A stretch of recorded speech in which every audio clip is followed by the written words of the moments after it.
to live without fear in a world that's secure. Some say it's a fool's dream, but I'm not so sure.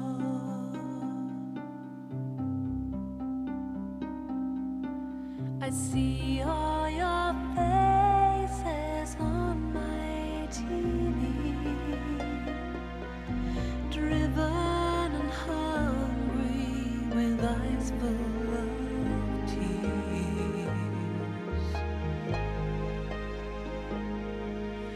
mourning your children, fathers and friends, caught in a war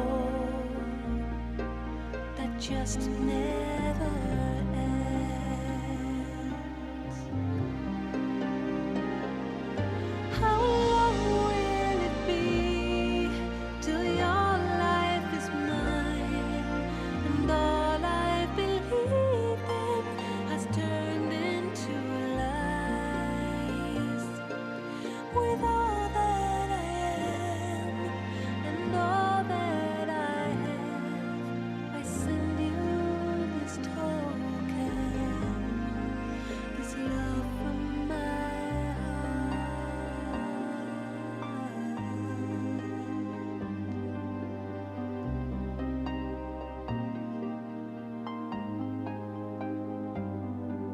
Oh, I've seen a place much more than a dream, a place of such beauty it hurts just to see,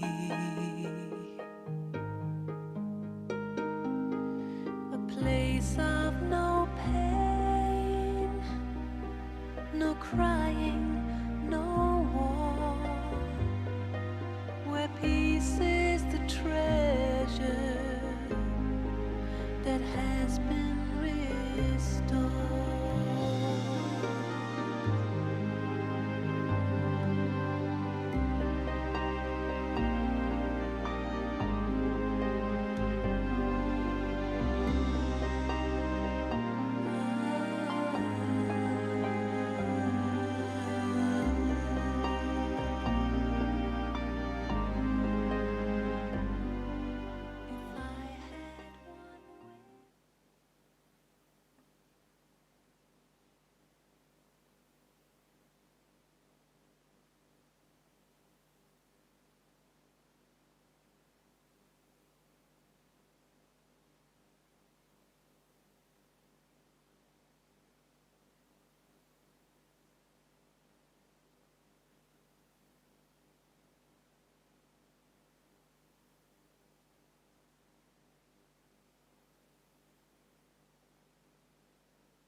Good morning, and most welcome to our Green Day,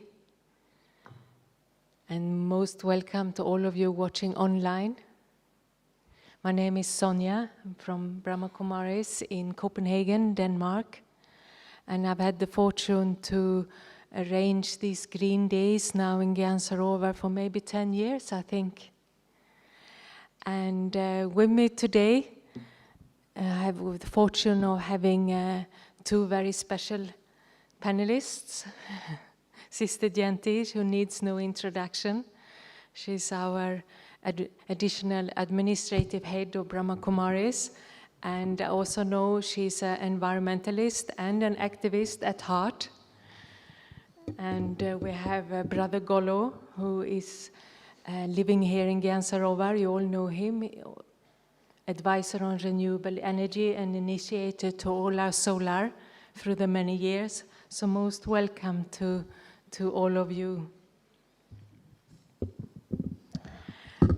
In these green days, we have had quite a few interviews about the world in transition, why we are doing all the environmental service in our environment initiative, why we participate in the climate change conferences. We have talked about creating sanskaras for the golden age. We have talked about our contribution to the climate change. Our environment initiative actually have twofold purpose. One is to green our own institution, and we have many workshops and templates for retreats and interview templates on our website. And the other purpose for our initiative is to participate in these conferences. But today, I like the focus to be on Golden Age. Golden Age is going to come very soon, I hope, and we all hope that. And my wish with today and this program is that the more detailed and the clearer our vision for Golden Age is, the more likely we are to make effort for it to come. And just before reaching here, I got an SMS from Sister Matilda, and she reminded me that 3 days ago in the Murli, Baba said a few very beautiful sentences on Golden Age. So I read them to you slowly, and just absorb the feeling of Golden Age from the Baba's Murli. There will be trees in Golden Age too. Yes, there won't be jungles there, but there will be gardens. There will be forests for useful things too. Wood, etc., will be needed. Many animals and birds live in the forests. However, everything there will be very good and fruitful. Birds and animals will also be the beauty there. There won't be anything there that makes things dirty.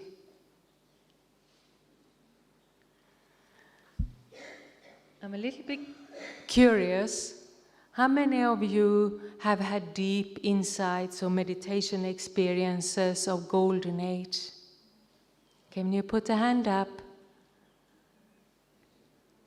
One person? No, 3. 3. 4, 5, okay. 6. Translation takes time. Translation. Yeah. Okay, maybe 1/4. How many of you meditate on Golden Age? Like create scenes of Golden Age in your meditation? Okay. Quite a few. Yeah. Beautiful. So now when we participate in our climate change conferences, we have had the fortune of having Sister Jayanti with us and Brother Golo with us for now 15 years. And the next climate change conference will be in Dubai in the end of November, in 3 weeks' time actually. And both of them will be there. So as an introduction, first, Golo, maybe you like to tell our group here what contribution you see Sister Jayanti making at the climate change conferences, and what difference does her presence make? Yeah, Om Shanti. These climate conferences are a huge circus, you can say. About 40,000 delegates are coming together, and presidents, prime ministers, sometimes 20, 30, 50 head of states, 2,000-3,000 people from the press, activists, scientists, and everybody has his agenda to save planet Earth and to protect planet Earth. And we from Brahma Kumaris headed by our head of delegation, Sister Jayanti. We're probably the only organization who know that it will be not possible to save and protect this planet, but there will be a big transformation.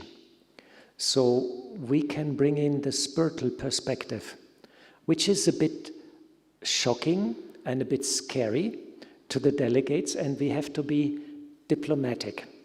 And Sister Jayanti is a jewel of being diplomatic with very soft and soothing voice. She's explaining that there will be just a little destruction and a transformation. We may have to leave the bodies, but don't worry, everything will be fine. So she's bringing in the very much needed spiritual dimension in a very profound and powerful manner. She's very shiny and very powerful, and Baba's close instrument. So she brings in the strength and the power and the shine and the spiritual aura, I would say, to leave a mark amongst all these power players. Imagine their ministers, their head of delegations, their head of research institutes, their activists, many of them quite well known. There are youngsters like Greta Thunberg and, so many famous people. And to leave a mark there and keep your ground from the spiritual side or from the spiritual viewpoint is quite a challenge. And I would say Sister Jayanti is ideally trained by being so long with Dadi Janki, has an illustrious career in Brahma Kumaris, and she can keep her stand in any discussion, in any meeting, or in any interview. And it's beautiful to watch. I remember one time we were in Rio, and that was the Rio +20 conference. It's not the UN conference, but it was an environmental conference. And Nick Clegg, the joint deputy prime minister of UK, he came towards us in the corridor, and we went this way. And normally, as per protocol, you just cannot go to the deputy prime minister and say, hello, because it's not the protocol, And Sister Jayanti just went to him and said, oh, so nice, I always wanted to meet you. And he said, really? And she said, yes. I could not have done that. Sister Jayanti can do it, So it's very beautiful to be part since 15 years of this drama, see many beautiful service scenes, and I'm fortunate and I learned a lot. Thank you. Thank you. And now it's Sister Jayanti's turn to introduce Golo and maybe share with the group which difference his presence makes at the conference and his contribution. Golo and I came together with Sonia in the first conference that we attended as observers, which was in 2009 in Copenhagen. And I've seen Golo develop his yogic style more and more and more, and it's been very beautiful to observe that. But there are two other things that Golo has that have left a huge impact in any session. And firstly, there's hands-on experience of solar technology, because you may or may not know, but since the 80s we've been using solar power for Baba's work in Abu, and he's the person who had the idea, who brought in other people to implement that, and the things that were set up in the 80s are still functioning today, and so that's remarkable. Most times people set up something and then it falls apart after some years. It doesn't last that long, but Golo's also been maintaining all of these things, maintaining all of this. So there's real hands-on expertise in the whole area of renewable energy. And the second thing is that Golo keeps up to date with all the developments, not just in terms of solar systems he has all that information, but also actually in terms of what's going on with the world and everything that's connected with climate and environment. He's got all that information in here with all the statistics. So you press a button and he'll tell you 1,000 things about that particular aspect. So it's quite remarkable. And as I said earlier, I've seen Golo grow in terms of his spiritual stature and his yoga power. And so he'll always now bring in a lot of the spirituality and yoga side also. So, and the last thing, humor. When things are going a bit rough and things are getting a bit heavy and we have to carry a lot of things, he'll be there to lighten the load and make us smile and laugh and even carry our bags for us sometimes. So it's been very, very lovely to have both working together in this way with the whole team. And the team has gradually grown, and that's also been lovely to watch. So thank you to both of you. I think we give them a hand for their presence. Thank you.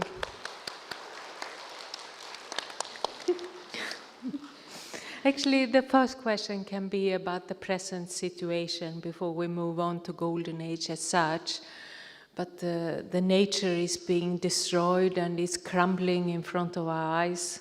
At the same time as all political systems, everything is being turned upside down.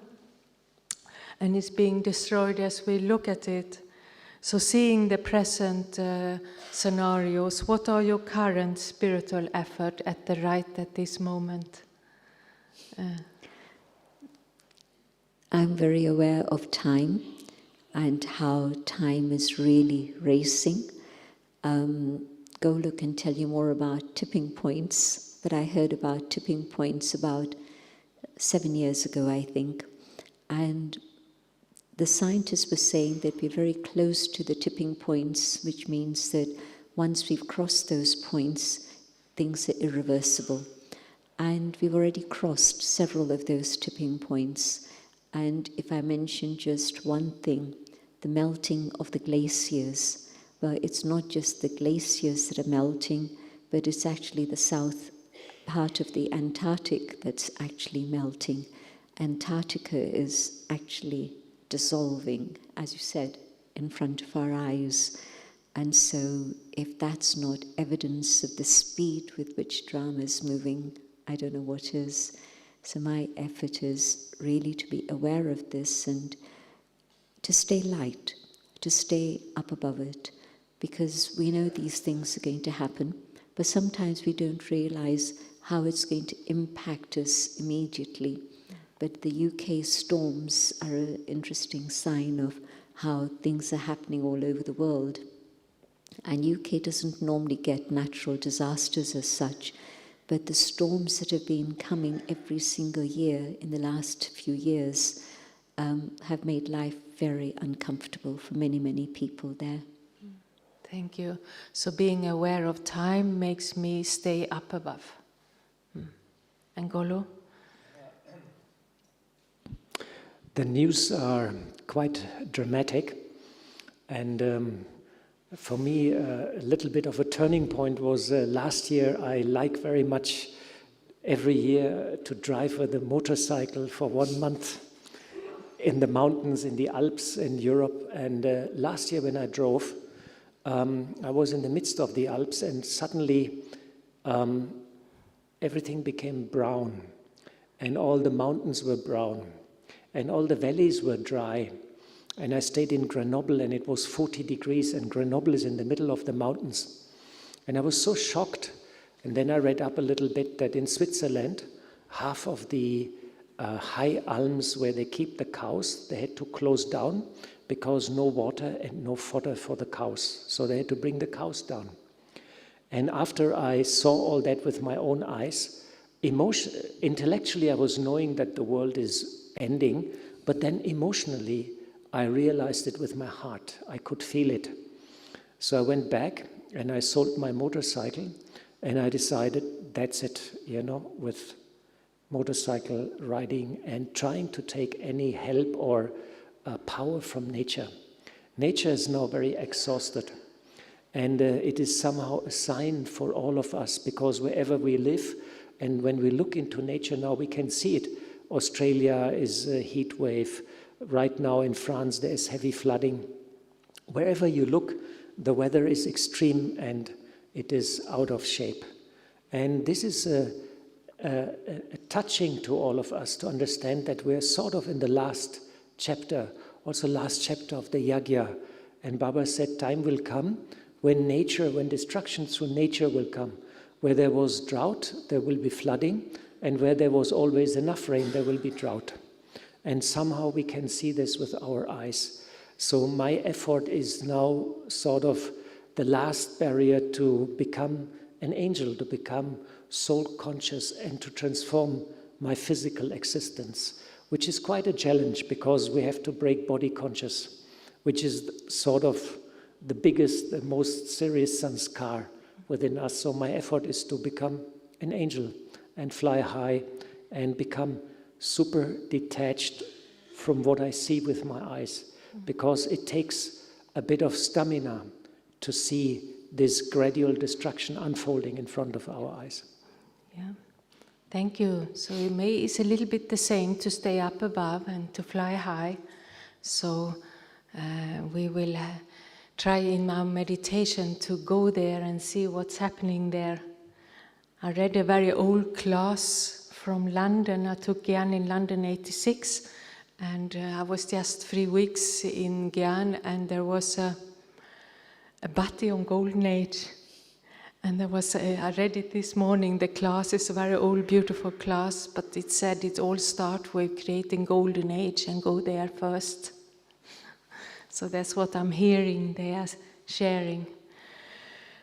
And now, Sister Jayanti, how can thoughts and concept of Golden Age help us in our environmental work and service?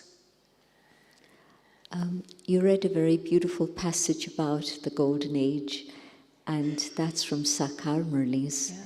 And there's also been a lot that Baba said. In fact, I'm noticing more and more that very many Murlis regularly have some sort of aspect about the Golden Age. And one aspect that struck me a little while ago was there'll be no banks in the Golden Age. I'd never thought about it. Banking. There won't be a banking system. There won't be a need. So Baba actually categorically said that there will be no banks in the Golden Age. We always understood that in terms of spiritual banking, what I do now is going to be put into the bank. But on a physical level, there won't be any banks. And today, again, it struck me. We've often heard Baba say, the snake sheds its skin and it grows a new one. But today Baba categorically said, in winter, the skin dries up and so it falls away. And then the new one comes. So climate and winter. So I thought, it's a very practical way that Baba's explaining everything to us. Again, I hadn't thought about when does a snake shed its skin. But today's Murli made it very clear. So it's beautiful for me to see how Baba talks about the detail of the Golden Age in different ways. And so for me to know that nature is going to be beautiful and nature is going to be so abundant and giving in all ways is a very beautiful idea. But it means that today I have to serve nature. Then I know that nature will look after me for at least 4,950 years, which it has. So it's only been this last little while that nature has really become topsy-turvy, and we've been destroying nature, as was said. But for the rest of the cycle, nature is going to look after me very well. But it means that I have to be detached from my skin and be up above so that then I can serve nature. And then this body will also be Satopradhan. And again, that's a very beautiful thought, that with a Sattva Pradhan body, not only is there beauty, but there's also good health, everything functioning in the way that it should. And so I asked myself, if I didn't have this awareness of the Golden Age, would I be so interested in doing anything for the environment now, especially when it's all bad news, and people out there have things like climate anxiety, and they don't need to have that. Instead, they could just serve nature and things could turn around so beautifully today, just having love and respect for nature. So thoughts of nature is a motivating factor for the environmental work we're doing today. Beautiful. Actually, in this old class I read, it said also, I don't know who gave it, it said that the body is like a small planet, and when I serve the body, I'm also indirectly serving the whole planet. And I hear you saying that one way to serve nature is to be detached from it. Yeah. So, but then how is Golden Age actually created, Golo? I don't know if you can answer that, and nobody maybe can, because in detail, Baba has not revealed all details, but I know you have thought a lot about it. So what's your thoughts? Indeed, a very deep question. Many times Baba said that the clock of transformation is with the children. So that means our stage, our purity has a profound effect in the transformation and the creation, in destruction and in creation. And I was thinking a lot, what does it mean? It means actually that there must be a connection between our mind, our thoughts, and the state of the world, the environment, nature. And interestingly, in quantum physics, there is now a new train of thought, new ideas are coming up, that our mind, our thoughts, all the times are connected to the physical reality.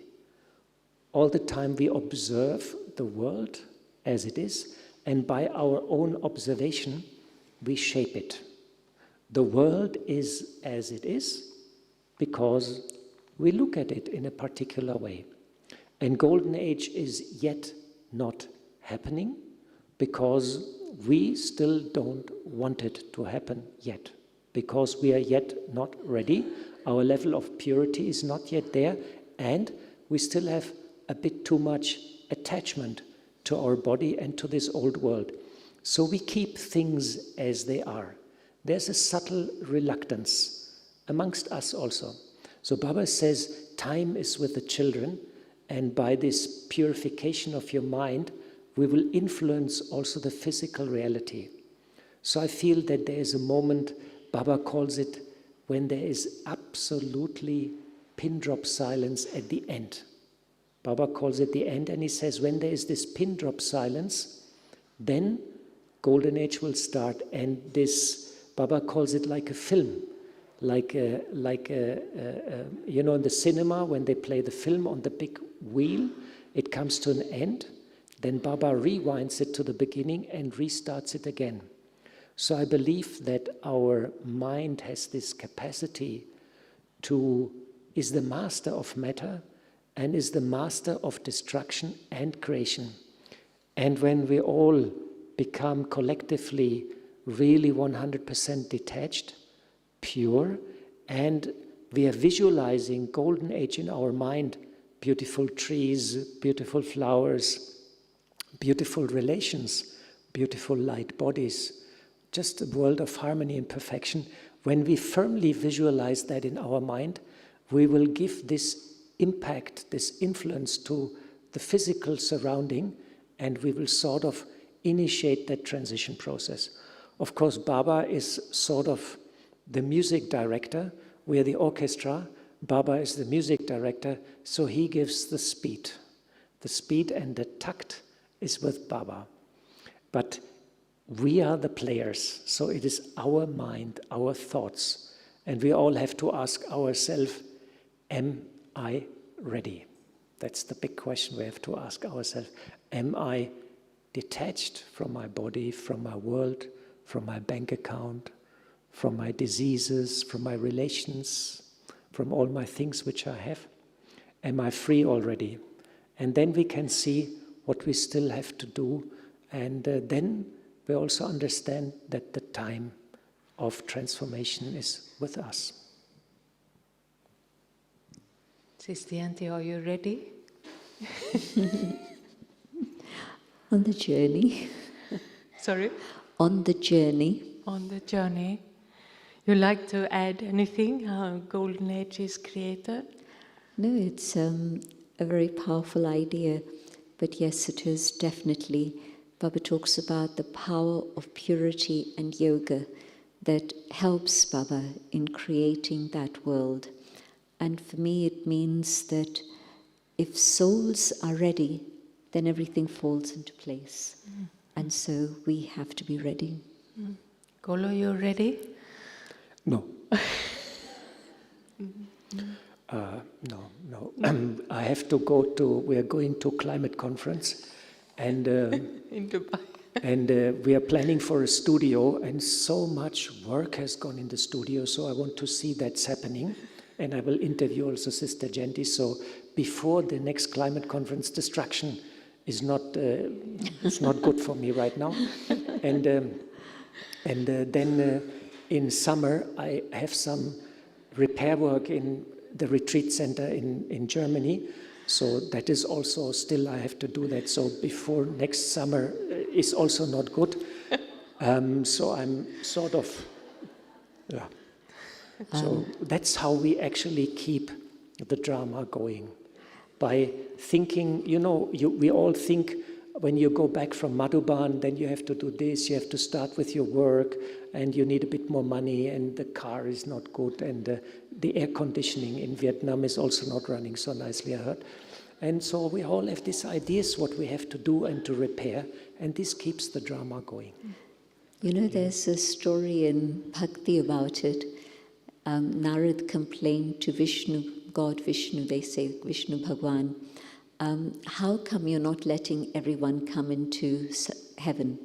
And Narayan says, Vishnu says, but whoever wants to come can come. And he says, no, you're not letting them. And so Vishnu says, okay, go down and see who wants to come.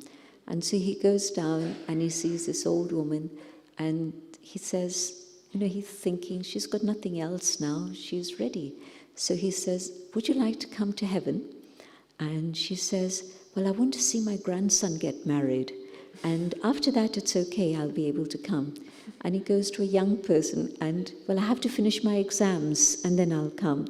So everyone he goes to, everybody's got an excuse and a reason, and so they don't want to go to heaven. And so it's a little bit like that. This is where we used to play that game in Peace Park, one seat left in heaven. Yeah. And so it comes from this story. It's actually a good lead up to next question, Sister Jayanti, because we are busy in a sense. Daddy told us not to use the word busy, but I know especially your calendar maybe is filled up with constant meetings and activities all day long, every day of the year. So this sanskara of doing is very strong because service is omnipresent. So maybe more doing than being. So how will we do then? What will you then do in Golden Age? It's a question I have, because I think I might get a little bit bored in Golden Age, because Baba keeps us so happily busy, occupied with 1,000 different things. But no, I think that we'll be enjoying the beauty, enjoying each other's company, dancing and singing. Have you noticed that when you're dancing, half an hour, 2 hours pass away and you don't even notice the time? And if you were working, you'd say, oh, I've been working for 2 hours. After dancing for 2 hours, you still feel like carrying on. And so I'm sure we'll be very, very happy. So when did you dance last? A few days ago. A few days ago. Because wherever I go, they dress you up and they're happy, it makes them happy, so you smile and and then they want to dance and so.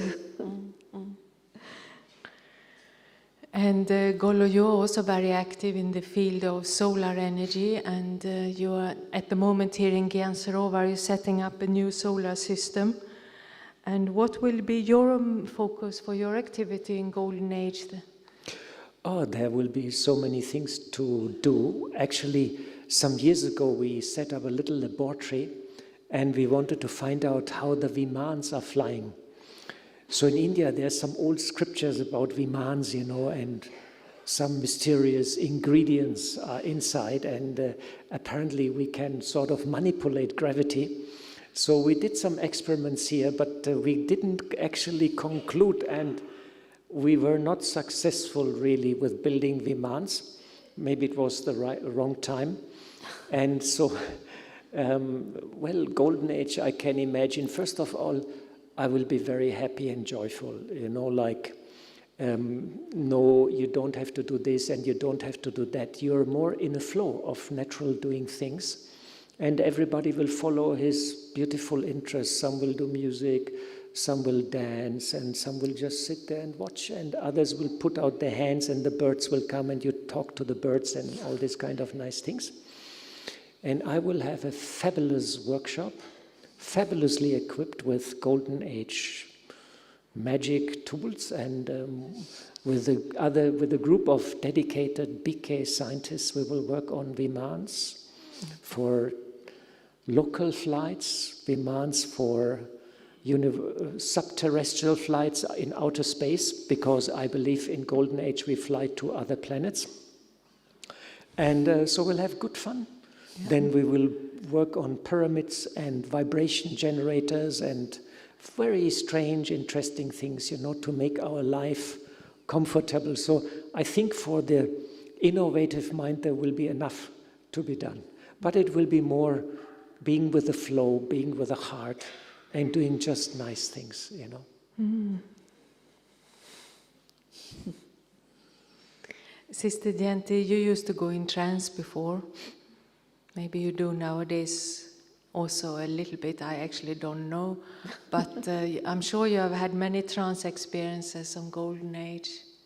And what would you like to share with us? Is there anything in relationship to nature that sticks out for you, or what do you think would be useful of all your experiences to share with us in this context? When I was little, I used to see visions of Krishna and the beauty of the gardens and the way Krishna played with all the animals, and no fear, no concern, and the parents not afraid either. Today, parents get scared when children are playing, and the children get scared, but there, no fear at all. And so whether it's the playing with the animals or playing with each other, sometimes you see that still. And I watch children at airports a lot. You're waiting around for an hour, 2 hours. And sometimes you see the children very innocently playing with each other. And it really brings me great joy. And so I see how in the Golden Age, everything will be play. And so the beauty of playing, and even adults, not just children playing, but people playing, adults playing. And so I think that that joy of give and take and exchanges and the beauty, that is what stays in my mind. Mm. How will our relationship to nature be?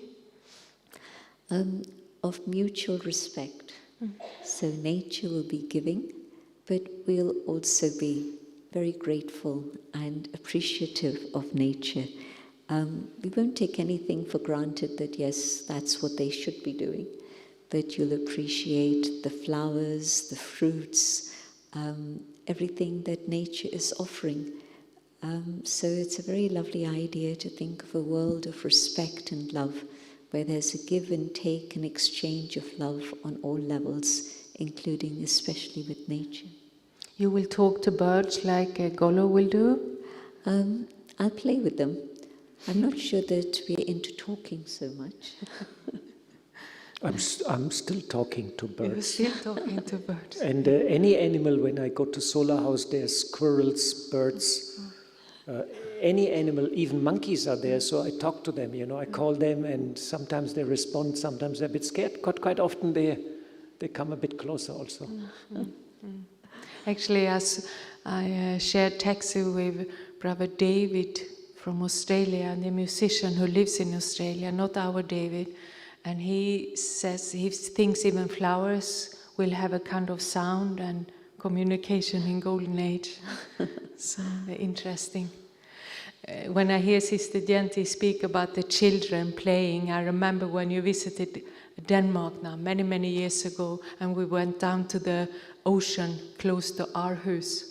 And there was a children's playground there, and Sister Jayanti, you said the most beautiful sound in the Confluence Age is when children are laughing. You want to add? I feel also in Golden Age we have a sort of heightened sense of awareness. Yeah. Everything will be more bright, and colors will be more bright, colors will talk to us, colors may emit a sound, and we have such a heightened awareness that on a level of vibration we see how everything is interconnected, and we see the energy matrix behind the physical reality. We see the aura of each and everything, and how the aura influences each and everything, and how everything is interconnected. This is why nature also will serve us in Golden Age, because we see how everything is connected to everything else.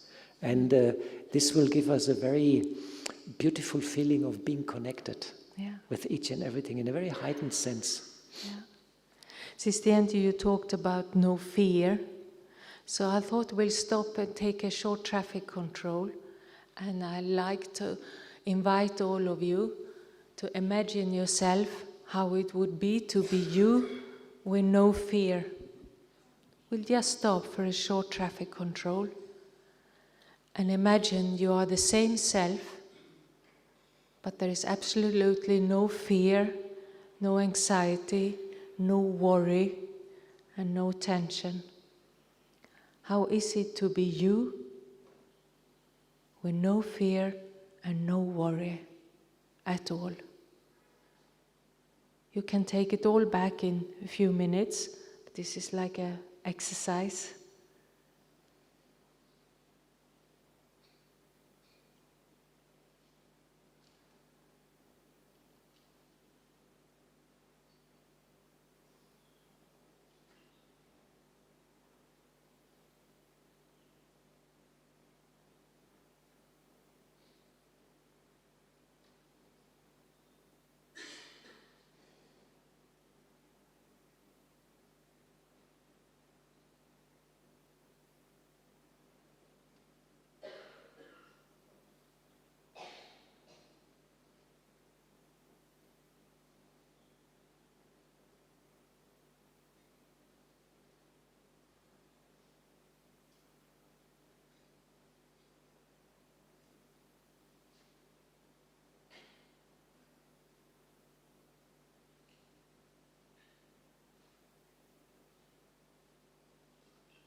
Okay, Om Shanti.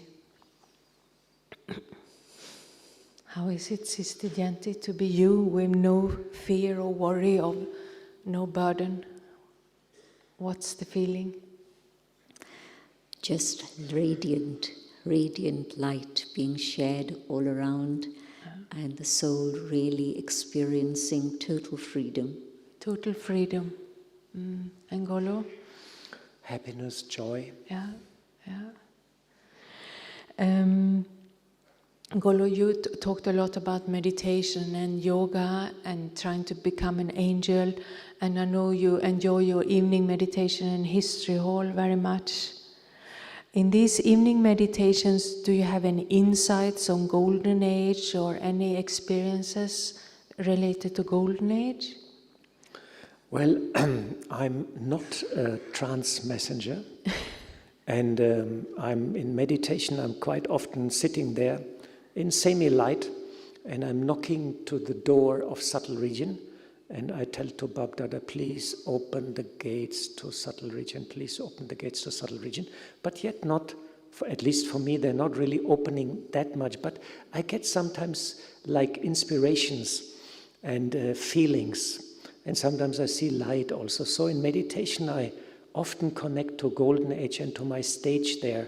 And what I do is I send an arrow to Golden Age, and connected to the arrow is a string. And then I'm starting pulling the string and bring Golden Age close. It's like a little crutch, a mental sort of yukti to bring Golden Age into the presence. And then everything gets very beautiful. I imagine also what I'm doing in Golden Age and my stage. And suddenly all worries, what I have to do, or all the burdens of this body disappears. Everything becomes very gentle, very joyful, very happy, very light also. And then, of course, I'm trying to stabilize in that feeling for as long as possible. Sometimes I can keep it for 5 minutes or 10 minutes. Then old sanskars kick in, and I think, okay, after meditation tomorrow I have to do this and that and this project. And then my thoughts wander off. Connection to Golden Age is also lost, and then I have to send a new arrow, after some time, and again bring Golden Age close. So it's a bit like that. That's a bit my experience. But I connect to Golden Age, and I connect to my perfect stage at the end, and that actually helps me. It's a very powerful mental yukti. And I use in meditation a variety of concepts or ideas, and try to bring that concept into a practical experience, to become the embodiment of that particular idea. And I found that is very helpful, because our thoughts are like a key with whom you can open the treasure of experience, the treasure box of experience. Mm-hmm. Thank you for sharing. Sister Jayanti, you meditate on Golden Age? It comes. I don't consciously ask for it, but sometimes it's like maybe I've read a Murli in which Baba's spoken a lot about the Golden Age, and it's like the soul is actually then emerging its own Sato Pradhan sanskars, because I know that I've been there, and so I have those sanskars. And so when Baba's talked about the Golden Age, then it's as if with Baba, then my own Sato Pradhan sanskars come alive, and I can feel them, and I can feel how light everything is. So I'm seeing that Golo has an engineering mind, and so Viman's a part of that engineering sanskar. Shooting arrows is again part of that. So talking about Golden Ages sanskaras, and before you said that celebration and enjoying each other's company is a Golden Ages sanskara. So how do we start that sanskara of celebration now in Confluence Age? How much time is there to celebrate? Stay in Bharat, and it's non-stop celebrations. It's a non-stop There's celebration. always something to celebrate, really. Whether it's a scooter, and you put a sticker on a scooter, and everybody has fun, and you break a coconut, you break the lemons, and you share tolis, and I used to be surprised that, when you, like Sukhdam, when they inaugurated Sukhdam, then it wasn't just cutting one ribbon and breaking coconuts there, but then every major room you entered, everything was another celebration, another cutting of the ribbon. And so Bharat is very excellent in teaching you how to celebrate everything. Yeah. And so there's a bread machine, and you put a sticker on it and you celebrate. So Sangam Yug, especially in Bharat, there's non-stop celebrations. We can actually bring some of that to the West, can't we? Definitely. Yeah. But I think that in every center abroad also, I think birthdays become a time of celebration. And I know Baba says, celebrate your alokik birthday, but for many of us, it's difficult to know the exact date. Like, I know the time, but I don't know the exact date. And so it's okay also to celebrate birthdays. So any excuse for celebration, grab it. Yeah. Yeah. Diwali, and yes, I know Didi has passed away, and so everything is very muted in Gyan Sarovar. But I think that, and Shantivan also is going to be really just simple offering of pork rather than a big celebration. But some of you would have seen the big celebrations they used to have in Gyan Sarovar. Who remembers the time of elephants coming to greet the dadis? Now, that was physically a big celebration. I even remember the name was Mohini, the name of the elephant. He liked bananas. Yes. So if you want to learn to celebrate, stay in Bharat a little while. Talking about creating sanskaras for golden age, what other efforts are you doing which are directly related to a golden age lifestyle? I know for myself, for example, I'm thinking about the language. So when I talk to myself in my head, I try to remove all these words, I have to or I should. So I don't have to get up this time in the morning. I am getting up. I'm trying to remove all these should and have to, because I don't think there will be a golden age. So to both of you, any focus or attention you have on golden age sanskaras? Two things. Being in the present. So whatever is past, it's gone. Whatever is in the future, let it be. But what am I doing now? Am I in the present? And yes, in Sangam Yuga, we're very aware of the past, present, and future, but I don't want the past to intrude in how I'm thinking today. I learned the lessons from the past, but I don't want it to impact me. But also the future, I don't have to think about the future, because what I'm doing today is creating the future. So one of the big aspects you spoke about being in the flow, and I would say being in the present. And so same thing, but very much I'm aware that if I'm present, then everything is going to work out in the right way. If I'm a few steps behind, stuck in the past, then things are not going to work out smoothly now. So that's very much a sanskar of golden age that I enjoy very much. And the second thing is just making sure that within relationships, there is that respect that I know that the deities will have for each other. One of the things I remember is Mama telling people who would come and complain about this one, and this one. Do you remember? These are the deities who you used to worship in bhakti. So not so much the sort of bhakti, but these are those deity souls with whom I'll be spending the whole cycle. And so to see each one with that respect and their speciality. So being in the moment and respecting relationship.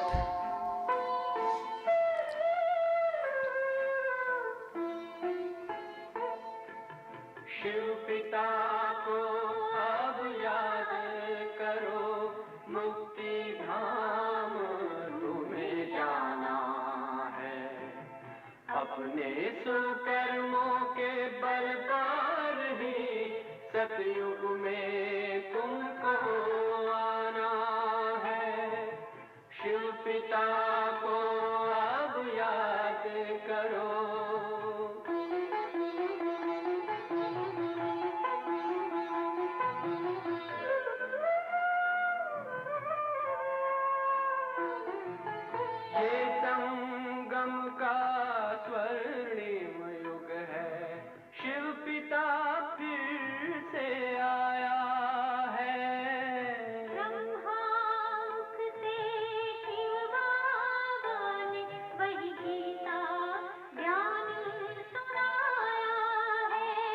कलयुग का अंत अब आया है, विकराल विनाश खड़ा आगे। अब हम सबका शिव पिता ने बतलाया है। शिव पिता को अब याद करो।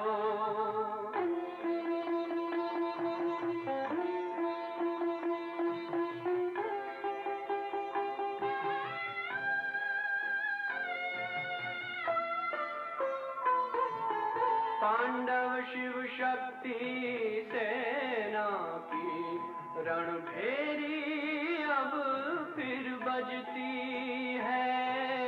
शिव बाबा के ज्ञान से फिर माया को मार भगाना है।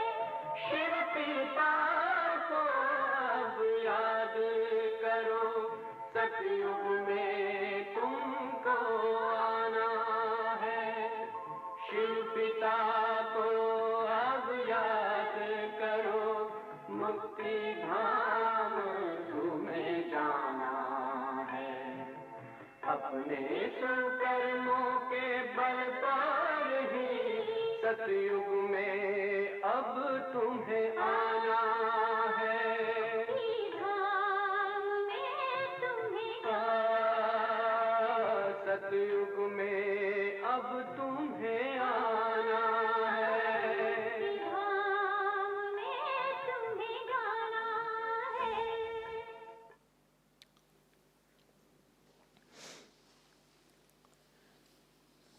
So efforts to stay in the moment and to keep golden aged relationships. And Golo, your efforts related to a lifestyle in golden age or focus?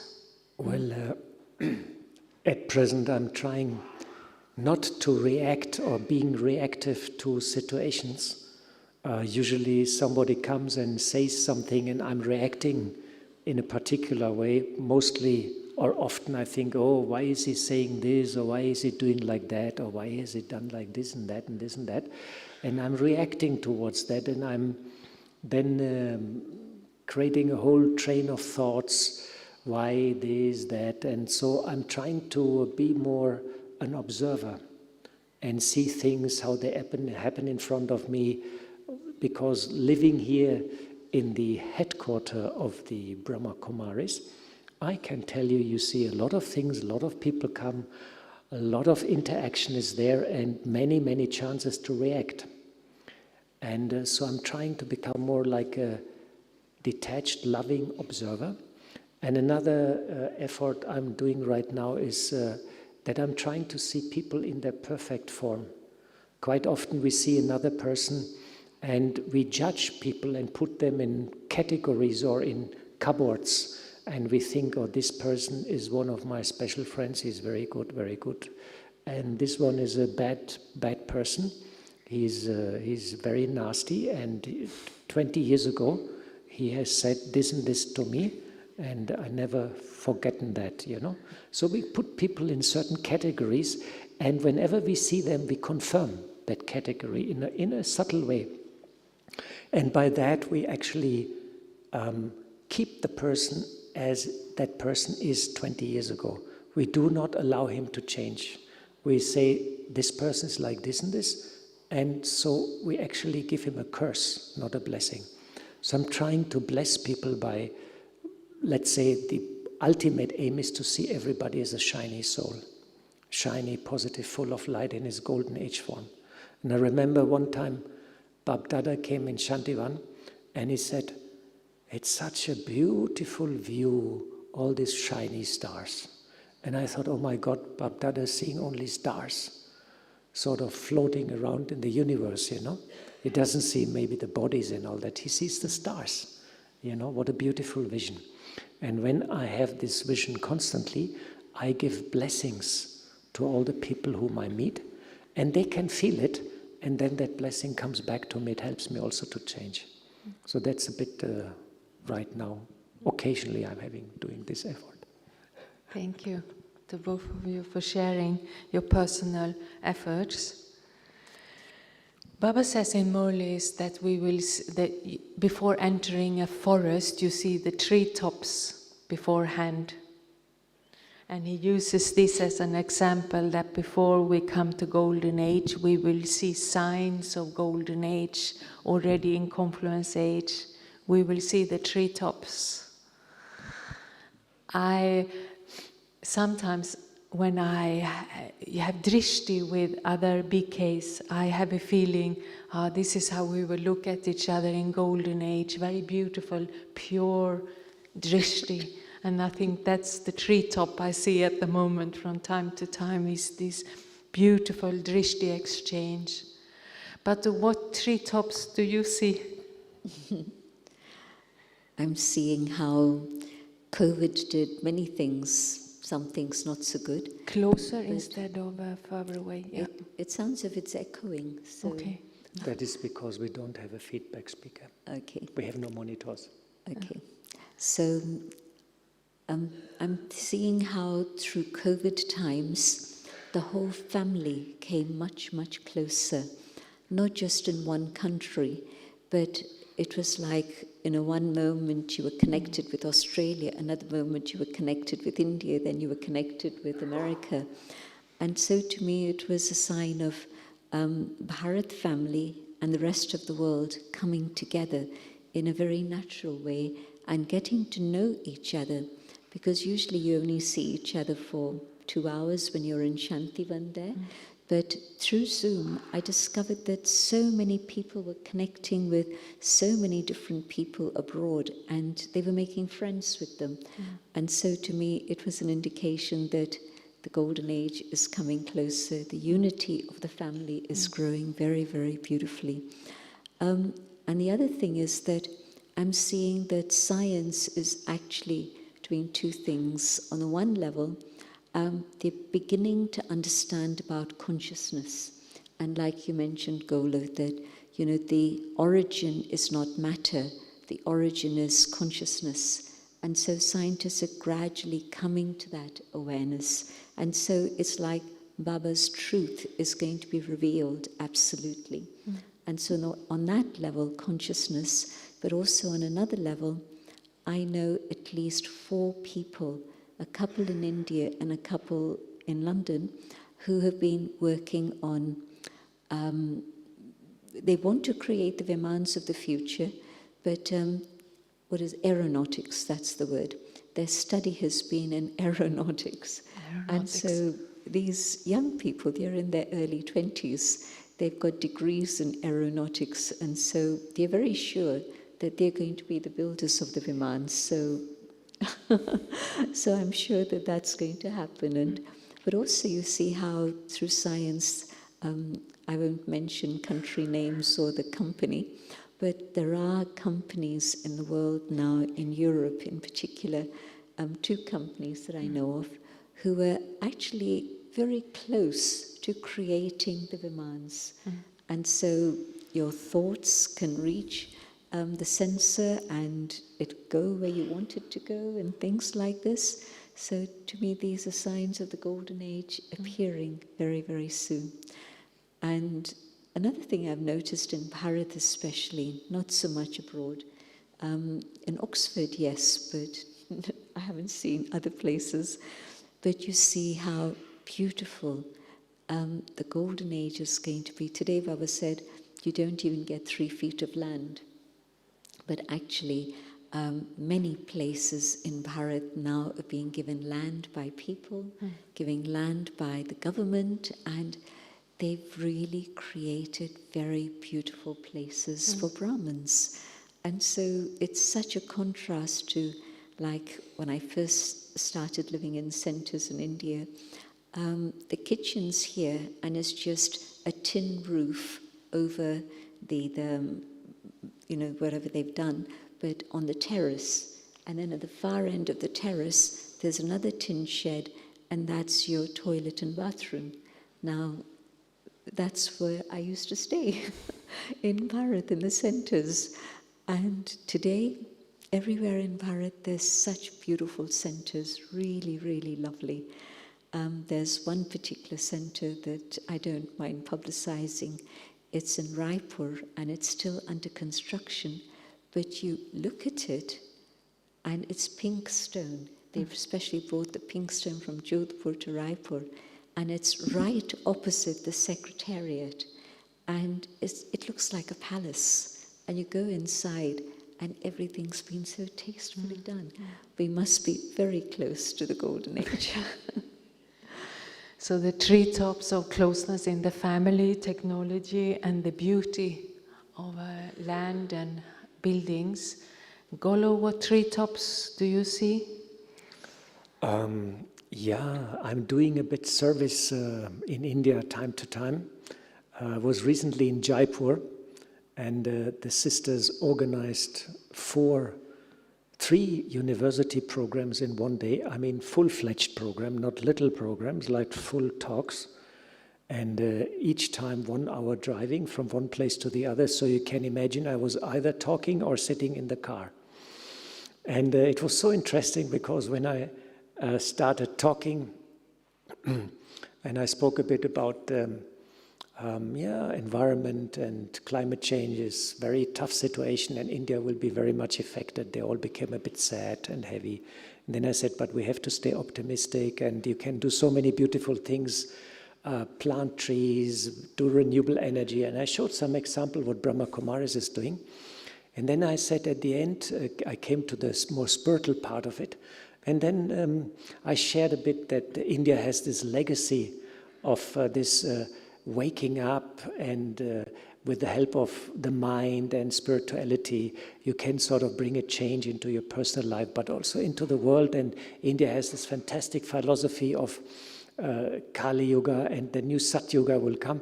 And slowly their eyes lighten up. And I said, and this is India's speciality. That's how you can help the world, by giving this message. And India is the old mother of the whole world, and they all, yeah, India is the mother, and you, India can help. And when I left, they all came to me and said, oh, I became Dr. Golo. I was introduced as Dr. Golo. And so I became a doctor. And they said, you have to come again, you have to come again. And I could feel they're so ready to get inspiration and do something, especially the youngsters. So that's one sign that in the field of service it's different now in India. When I say I'm from the Brahma Kumaris, I was, since many years, we're trying to get into Technical Energy Research Institute, TERI, which is in Delhi. It's one of the most famous government research institutes. They advise to the government and they do every year World Sustainable Development Summit, which is very famous, you know. Prime ministers are coming and Nobel laureates are talking. It's the flagship event in Delhi. And Modi comes and they're trying to invite also the president. It's on that level. I said, then I met to the director general. She's a lady, and I said, we're doing this studio. She's a big shot. We're doing this climate change studio, live event in the climate conference. It's called Care, Share and Inspire. And we would be very glad if you if we can interview there. And she said, Brahma Kumaris, I would be honored to speak at your venue. I said, wow, she would be honored. At the Technical Research Institute, which normally is a little bit, keeps a bit, you know, science still keeps a bit separate from the spiritual traditions because of old friction, you know. And then I said, yeah, you have this World Development Summit, and I can ask one of our top speakers, motivational top speakers, if you have a suitable slot, maybe I can bring them in. And now Sister Shivani, she will speak at the opening, and she has the keynote speech, you know. Imagine at a Technical Research Institute, our top spiritual motivational speaker gets the keynote speech, you know, in front of all these professors and directors and dignitaries. And I thought, and they were so happy that they get Shivani, you know, and I saw there's some emails and this and that, and then she had time and she agreed, and now everything is done. And I felt, wow, time is in, now we get the wind from behind.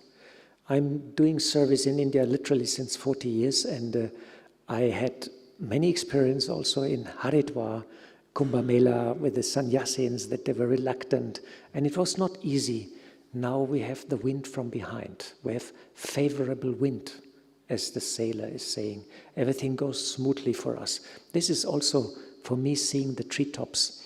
And another experience is in meditation. I just go and start meditation, cling, and voila, there is the vibration, there's the light, there's the atmosphere. It goes very easy now. This is also seeing a treetop of Satyuga, that things are very close. Thank you for sharing beautiful treetops. Another one. Just in terms of thinking about the level of service, you have a president who's a BK. Now, who could have imagined that that was going to happen? Baba told us that Rashtrapati Bhavan, the president's home, is going to become like your second home. And it's actually happening in front of our eyes. It's happened.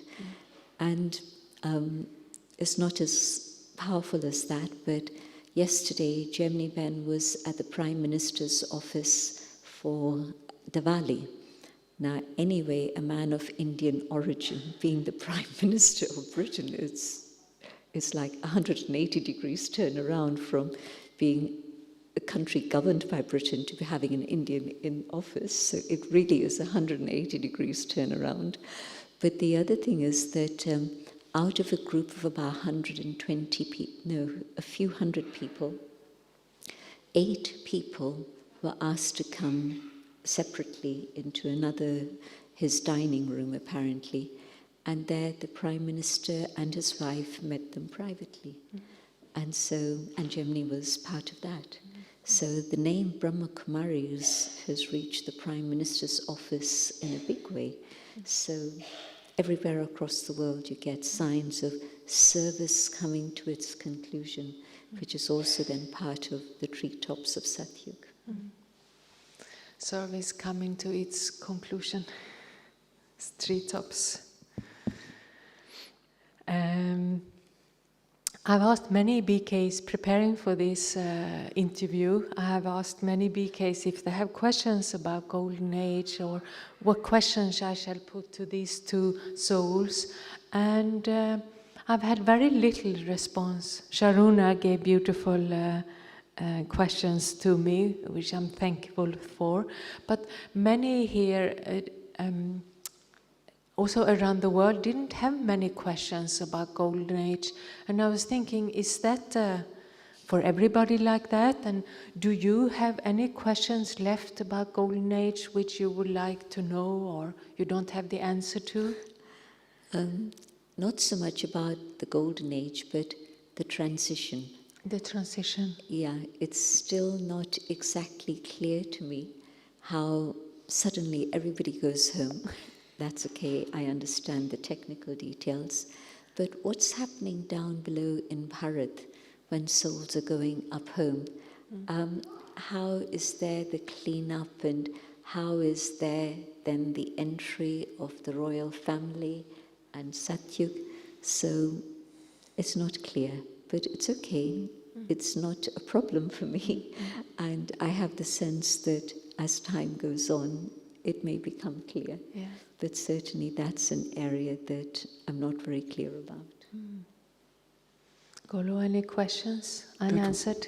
That was actually my question.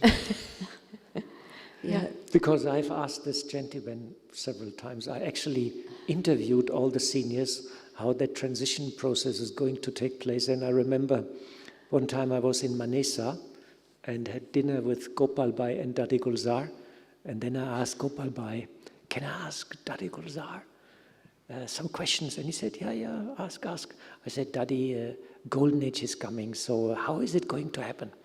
And then Dadi said, yeah, you see, it will gradually become worse, and then even more worse. And I said, and then? She said, then more worse. And I said, and then? She said, and then Golden Age will come. I said, oh, Golden Age will come. I said, how it will come? And she said, bloop, it will be there. And I said, okay. So I asked so many seniors, then I asked Daddy Janki. How is that detail, the technicalities, and how is the mechanism of creation of Golden Age? And she said to me, don't go in these details. So, as Jayanti Ben said, there are still some sort of spots here and there which could be enlightened, how things are going to happen in detail. And I think very crucial is the role of our mind, and we're really underestimating how powerful we are. And that this world, what we see with our eyes, is actually our permanent creation. You know, we're all the time creating this physical reality by looking at it. And I think once we change the way how we look at it, everything will fall into place. But of course, this is an intellectual concept. I'm working on it to experience that, to become the embodiment, which is a different story altogether. One of the brothers in London asked Daddy Gulzar in the days when it was a very tiny family, so you could ask Daddy Gulzar many things, and he asked her about the Golden Age and how long would it take for the Golden Age to come from the time that we go home. And she said, it'll happen in a flash. It'll just happen like this. So Golo's comment reminded me of that. And there's actually a book he's written called Flash Time. And it's from this statement that Daddy Gulzar made to him. It'll happen in a flash. And so it seems that that idea is very firm in Daddy Gulzar's mind. And so I've heard it now from two sources. And what it's saying to me, because I thought a little bit about this flash time answer, and really what it's saying to me is that, yes, going home is the pain and it's worse and worse and worse, but going home will be fast, and then coming down will be very fast also. And we can't imagine it today, but everything can speed up in a very intense way. And so where we think that the cleanup of the earth is going to take a long time, maybe it's not. Maybe literally it'll just be that moment, souls go and everything changes. We can't imagine it because we are used to thinking in terms of the limitations of the physical world. But Baba, how long does it take Baba to go to Paramdham and come down again? In a flash. And so I think that's a key, why Baba doesn't get into the detail of how it's going to come, because it's beyond our capacity at the moment to imagine it, but it'll happen in a flash. So it's interesting, you both have the same questions left. I actually have myself a question about Golden Age, and I know time is moving, but we're making all our efforts now to remember Baba, and Baba says the final exam will be how much you can remember Baba, right, in a second. But on the other hand, all our efforts is also to make Baba redundant, because in Golden Age we will not remember Baba. And I wonder if we, to some extent, will have a kind of divine presence in the back of our mind in Golden Age, even though Baba is not there. He says very clearly, I'm not coming. And it's called a religion. The Golden Age is like the religion, right? So is there a kind of remain of a divinity in the back of our mind, or is it totally gone? Or Just that feeling of being protected and everything happening under a canopy of protection without actually thinking about, well, where is this coming from? Or who is giving us this? But I think that feeling of safety and security is like a child. You know everything's fine. And you don't have to think about, well, does my father have his insurance? Is the house still on mortgage? You don't have to think about those practicalities. It's somebody's taking care of them. And you just live life with happiness and love. And so I think it's that childhood innocence of the Golden Age. So thank you to both of you. We're coming towards the end of the actual interview. Golo, you have a final comment, anything you want to say? Sister Jayanti? Just emerge the sanskars and the feelings of Satopradhan, and we'll bring the golden age here quickly. And I think we will ask Sister Jayanti to guide 5 minutes meditation on Golden Age with us. But before we will move on, I'd like to give them a deep felt hand, applaud for their contributions. So thank you very much. And looking forward to spend time with all of you in Golden Age. Thank you, Sonia, for organizing Yes. the format and coming up with all the interesting questions. So next, And all the research you did, communicating with everyone And to I see hope you what can questions. see that Sister Sonia is wearing a green T-shirt. And it's because she's the secretary of our Environment Initiative. Yeah. So she wants to make that connection. Yeah. And this afternoon we have 2 workshops, and Golo will have a workshop on meditation experiments to heal the world, and I will do a magical outdoor walk at 5 o'clock, as you see on the program. And in the evening we have an outdoor meditation under the stars. Music And concert. Yeah, musical. David will play Both golden Davids. aged sounds and music for us for our outdoor peace concert tonight in Daddy Yankee Part 6:30. And how many will come, you can ask? How many can come for the walk? How many for the... Yeah, how many are interested in the workshop? 5 o'clock? Golo's Meditation experiments with Brother Golo? Yeah. Okay. Yeah, very good. And I have some leaflets here at the front if anyone is interested to read more about the environment work. You can pick them up here. And we talked about the climate change conference in Dubai, and actually we will send live from Dubai every evening, and the roles will change. Golo will do the interview at that time with Sister Jayanti and 2 invited guests. So that will come to you on the different medias and mails, the links. So we've done reports for many years, and they will continue to come, I think. But we will also have live stream from next climate change conference. So most welcome to follow us there. In fact, very good news again from Dubai. Maureen was representing the Brahma Kumaris at a religious leaders gathering that was held before the conference, and so it was attended by, she was asked to be a speaker in the opening plenary, and then further down she also had time for interjections about solar energy, yogic farming and other things, and then the moderator picked up on some of those things and repeated what she had said. And then she also met with the person who's the president of the conference this year. He's also a sultan, and so he heads up the petroleum company, which is an interesting combination. He's resigned from it temporarily, but he'll go back to it, I'm sure. But she had a meeting with him also. So, and the UN Secretary General was there at the opening plenary. So again, he would have heard and seen a Brahma Kumari. So it's... And I heard that King Charles will come and will give a speech, and I heard also the Pope may come to the conference and will come to the 5th pavilion.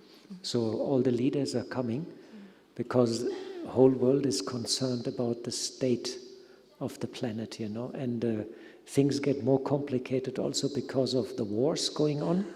So everybody's looking towards this conference for some solution. So we are quite excited to be there in the middle of the storm. Yes. And so we'll have a meditation for 5 minutes. We go to Golden Age together with Sister Jayanti.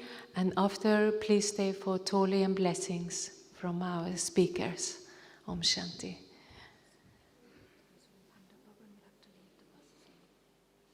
Those who, they will miss their Toli then. Yeah. How many are staying in Panda Bhavan?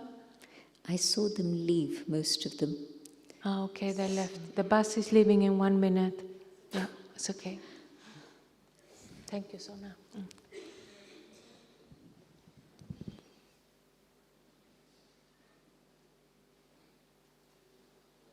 As I remember Baba,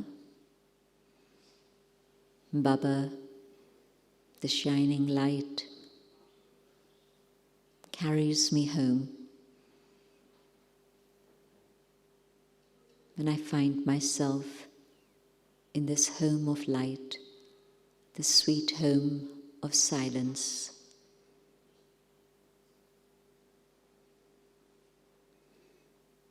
From my home, I come down onto this planet and I take on a costume of light and I live in the palace of my mother's womb, surrounded by light, sustained with love.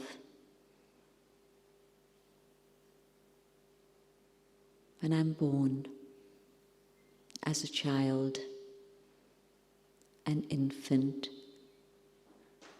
cared for with grace, with dignity, surrounded by love. And as I grow, I play with my friends, and there's laughter, there's joy, and there's beauty. We play with each other, we play with the water. We put our hands into the water, and as the water ripples over our fingers, there's this amazing scent, this fragrance of flowers and leaves and herbs. And then we play with the animals. I chase the deer, and then the deer starts chasing me, and we laugh. And as I grow older, I learn to read and write. But it's fun. It's a game. And we dance and we sing.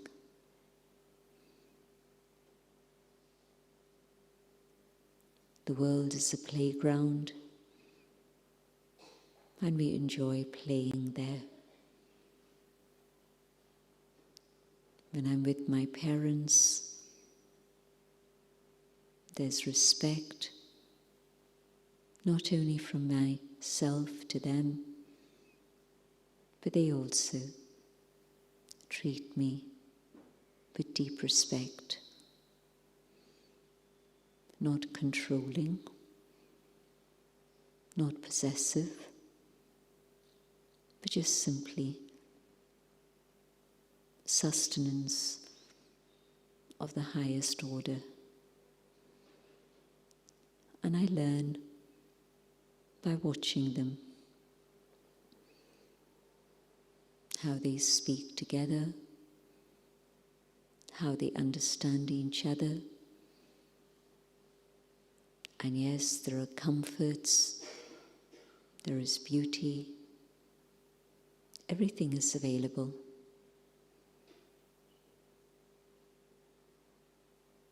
But the love and the respect are the most important ingredients. The respect comes from total purity, so I maintain my own dignity and respect, and with that purity, I can see each one with respect also.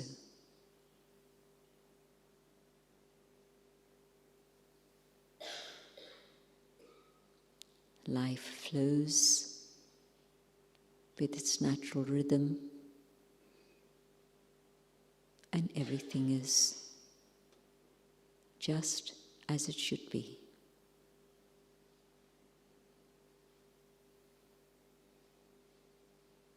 Om Shanti.